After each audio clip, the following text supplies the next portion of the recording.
যা সিমটম দেখলাম পুরোটাই ইলেকট্রিক শকের।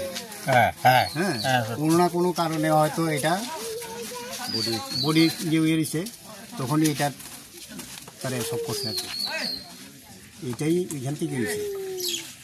আর একটা অসুস্থ গরু তো এখানে এফোর্ড করে বলতে পারে। হ্যাঁ, যেটা হয় ক্যান্সার জাতীয় রোগে এরকম হয়।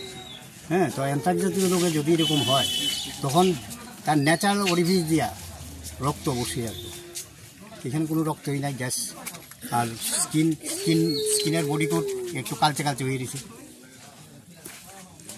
তো গরুর যে মেইন মালিকও কিছু 4-5 দিন আগে গরুটা অসুস্থ আছে, তারা চিকিৎসা করছে, অসুস্থ হয়েছে।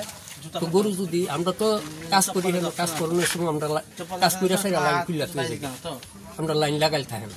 তো হেরাও চেক করছে, তার তো কোনো লাইনে কোনো তার পাইছে কারেন্ট পাইছে না। তখন কিতা কইতাম কোনছে গরু দেখে নয় দিয়ে করে দিছে। দূরে অভিযোগটা কি করতেছে? অভিযোগ করতেছে ওখানে কারেন্টে লাগছে, আপনার বাড়ির কারেন্টে লাগছে কথা তারা অভিযোগ করতেছে। আপনার বক্তব্য কি?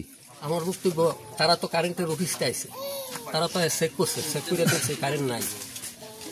কারেন্ট তো সারা হয়েই নাই তা না, এখন তো লাইন চালু করছে, চালু লাইনও তো তারা চেক করে দেখছে কারেন্ট নাই না।